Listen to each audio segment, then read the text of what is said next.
Telugu young directors ఛానల్కి స్వాగతం సుస్వాగతం. ఇది అఖండ రివ్యూ పార్ట్లో ఇది రెండో పార్ట్. ఇది ఇంతకుముందు పార్ట్లో కొన్ని విషయాలని నేను ప్రస్తావించాను. దానిలో చివరిగా చెప్పిన అంశం ఏంటంటే విలన్ కథని ఎక్కువగా చెప్పటం, హీరో కథని అక్కడక్కడ చెప్పటం.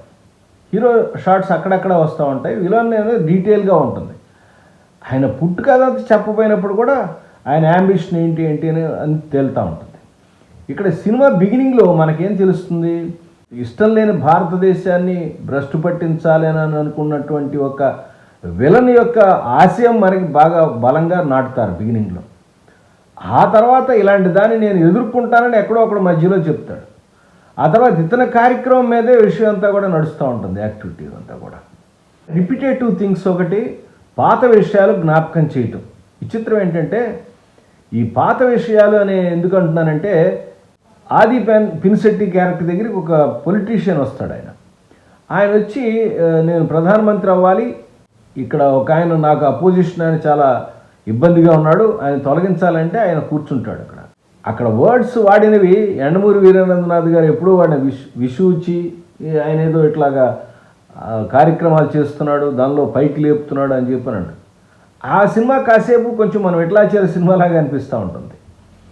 సో ఇక్కడ డిఫరెంట్ టైప్ ఆఫ్ ప్యాటర్న్ కనపడటం సరదాగా అనిపించినప్పటికీ కూడా మూల కథకి అంటే హీరో చేయాల్సినటువంటి వీరోచితమైన క్యారెక్టర్ని పక్కన పడేసి విలన్స్కి ఎక్కువ స్కోపు, ఎక్కువ ఫిల్మ్ స్పేస్ ఇవ్వటం అనేది ఈ సినిమాలో చాలా ప్రధానమైనటువంటి ఇబ్బందిగా అనిపిస్తూ ఉంటుంది.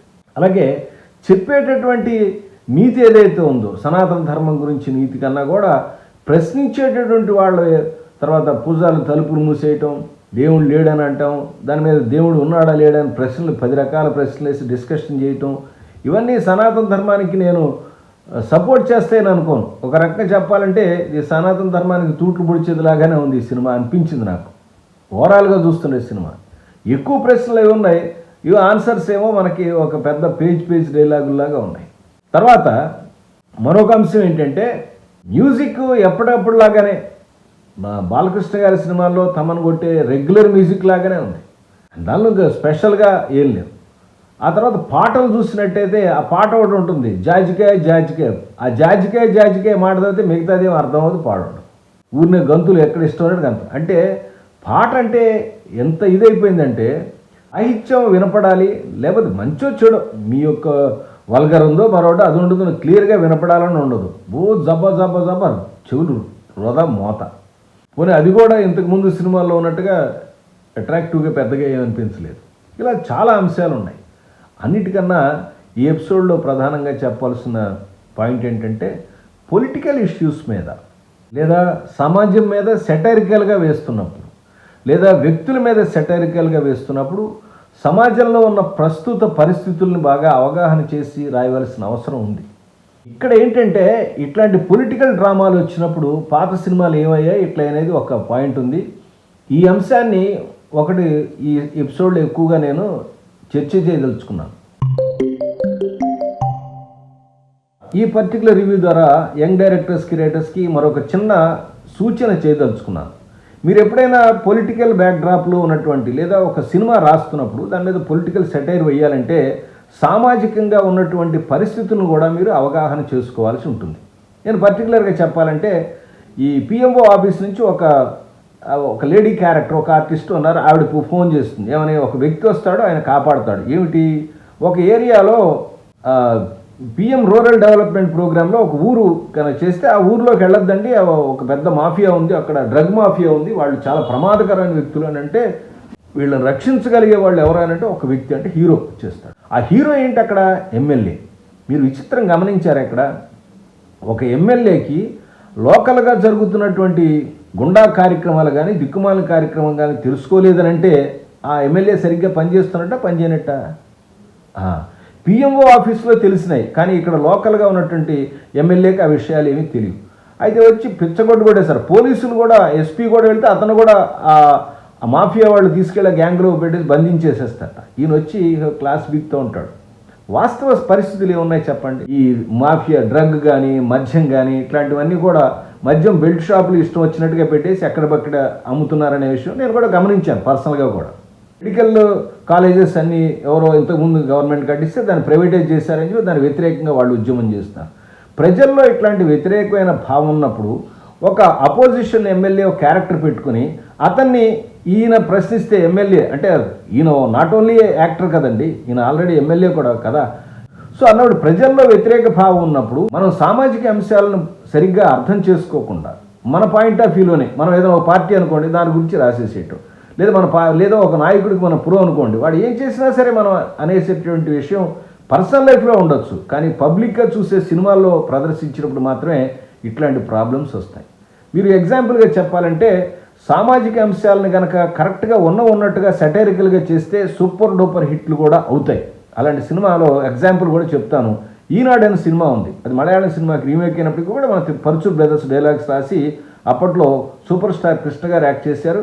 ఆ సినిమా ఎన్టీఆర్ పాలిటిక్స్లోకి వచ్చిన కొత్తలో రిలీజ్ అయింది. ఆ సినిమా ఒక ప్రభంజనంలాగా అద్భుతంగా ఉండి అప్పటి సామాజిక పరిస్థితులను ప్రతిబింబం చేసి ప్రతి వాళ్ళు కూడా సూపర్ సూపర్ అని చెప్పి అన్నారు.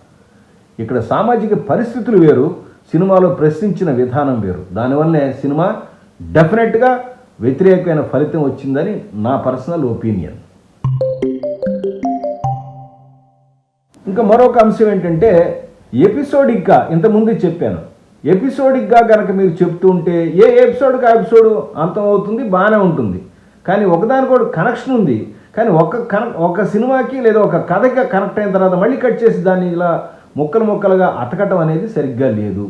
రెండోది డైలాగ్స్ చాలా క్లుప్తంగా ఉండాలి, విజువల్గా చెప్పాలి. ఏదైనా ఒక చిన్న అంశాన్ని చెప్పాలనే పాయింట్ని ఇంతకుముందు మనం స్క్రీన్ ప్లే ఎక్స్ప్లెనేషన్లో అంటే శంకరాభరణం ఎక్స్ప్లెనేషన్లో చెప్తున్నట్టు కూడా చెప్తున్నాను. ఇక్కడ విజువల్ ఎక్స్ప్లెనేషను విజువల్ ఇంట్రడక్షన్ ఏం లేదండి, వెనకాల విజువల్స్ బాగుంటాయి, అది వేరే సంగతి. నేను చెప్పేది అంటే సినిమా అనేది దృశ్య మాధ్యమం, దృశ్య ప్రధానంగా పర్టికులర్గా డైలాగులు తక్కువ ఉండి చెప్పాలి. అలాంటిది విపరీతమైన డైలాగులు అంటే బాలకృష్ణ గారు అంటే డైలాగులు ఉండాలి అంటే డైలాగులు ప్రశ్న ఆన్సర్ లాగా చాలాసేపు మనకి విసుగు తెప్పించేట్టుగా అనిపిస్తాయి, మంచి అంశాలు అయినప్పటికీ కూడా.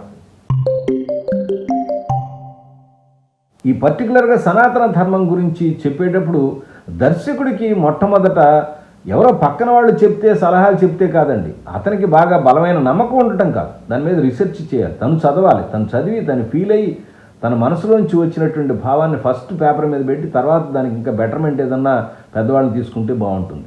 ఈ సినిమాలో చాలా నా పర్సనల్ ఒపీనియన్ ఏంటంటే సనాతన ధర్మానికి ఒక ఉపయోగపడేదానికన్నా ప్రశ్నించేది చాలా బాగా ఎంజాయ్ చేశారు. అంటే ప్రాబ్లం వస్తే గుళ్ళు గోపురాలు మూసేయటం, దేవుడు ఉన్నాడా దేవుడు లేడని అంటాం, అలాంటి మాటికి ఇట్లాంటి ప్రశ్న రకరకాల ప్రశ్నలు వ్యతిరేకంగా ప్రశ్నలు ఎక్కువగా ఉంటాయి. ప్రశ్నలు ఎక్కువగా ఉంటాయి, ఆన్సర్ ఏమో లెంగ్తీగా ఒక్కటే ఉంటుంది. ప్రశ్నలు 10 కనపడతాయి యాక్చువల్గా, ఆన్సర్ మాత్రం హీరో ఒక్కటే ఉంటుంది, లెంగ్తీ ఆన్సర్ ఉంటుంది. సో ప్రశ్నలు ఏది ఎక్కువైతే అది మనసుకు పడుతుంది, ఆన్సర్ ఒకటి గాలికి వదిలేసేస్తారు. ఎందుకని అది చెప్తున్నప్పుడు బోరు కొట్టి పక్క తిరుగుతారు. ఇది వచ్చిన ప్రాబ్లం. ఇలాంటి చిన్న స్క్రిప్ట్ ప్రాబ్లమ్స్ అనేవి సినిమాని పట్టి పీడించే తప్పితే ఓవరాల్గా తీసుకున్న కాన్సెప్ట్ మంచిదే, దాని ఎగ్జిక్యూషన్ సరిగ్గా లేదు. అదే విషయాన్ని నేను షార్ట్స్లో కూడా చెప్పాను. నేను చెప్పాల్సింది ఏంటంటే సినిమా స్క్రిప్ట్లు ఇలాంటివి రాస్తున్నప్పుడు సామాజిక అంశాలను కూడా గుర్తుపెట్టుకోవాలి. ప్యాసివ్ హీరోస్ని తయారు చేయకూడదు, యాక్టివ్ హీరోస్ అంటే తీసుకోవాలి. ప్యాసివ్ హీరో అంటే ఏం చిన్న ఈ బాలకృష్ణ ఉన్నాడండి, ఆయన చేసిన సినిమాలు మొత్తం ఆయన చేసింది ఏంటి చెప్పండి? ఒకటే ఒక ఫైట్ చేస్తాడు, ఆ తర్వాత మదర్ దగ్గర కూర్చొని ఇట్లా ఉంటాడు, ఒక చిన్న సీన్ అంతే, ఇంకేముందండి ఆయనకి. అంత్యక్రియలు అటెండ్ అవుతాడు కానీ అక్కడ తలకోరి పెట్టాడు, మళ్ళీ ఆయన రావాలి, అఖండ రావాలి, ఇంకా ఆయన ఏం చేస్తాడండి? సో ప్యాసివ్ క్యారెక్టర్స్ ఏం చేస్తాయి? చేసేది పెద్దగా ఏం ఉండదు సినిమాలో, కాల్చేతులకు అడ్డం పడుతూ ఉంటాయి. అసలు కథ నడపాల్సింది ఎవరు? హిమాలయాల్లో తపస్సులో ఉన్న అఖండ, ఆయన పట్టుకొచ్చి కథ అంతా దాని మీద నడపాలి. అఖండ ఫస్ట్ సినిమా అనేది రెండో సినిమా కన్నా బాగుంది అంటానికి కారణం ఏంటంటే కథ మెయిన్ క్యారెక్టర్ పాయింట్ ఆఫ్ వ్యూలో జరగటం. అక్కడ ఇలా ఓవర్ ద బోర్డ్ చేసినటువంటి యాక్షన్స్ ఏవైతే ఉన్నాయో దానిలో అంతగా లేవు. పర్టికులర్గా మీరు కొంతమంది విమర్శ చేశారు, ఎలాగంటే ఇంటర్వెల్ పాయింట్ ఆఫ్ వ్యూలో వచ్చేటువంటి ఒక ఆయన ఏదో అగరబత్తి ఫైట్ అని అన్నాడు. ఆయన అంటే ఇలా హారతి ఇచ్చినట్టుగా ఒక మనిషిని తీసుకెళ్తాడు, అది క్యారెక్టర్ ఎస్టాబ్లిష్ అష్టసిద్ధులు చేసిన వాడికి ఆ మాత్రం పవర్ ఉంటుంది, అదే పెద్ద పాయింట్ కాదు. చిట్ట చివరిలో ట్యాంకర్ల మీద నిలబడి చేస్తారు సార్, గన్స్ పెట్టి పేల్చేయటం, హెలికాప్టర్లో ధన్మంది వెళ్ళడం, టక్కన ఇది కొద్దిగా అతిగా అనిపిస్తూ ఉంటుంది. ఒక వ్యక్తి సర్జికల్ స్ట్రైక్ చేయటం అన్నట్టుగా చూశారు.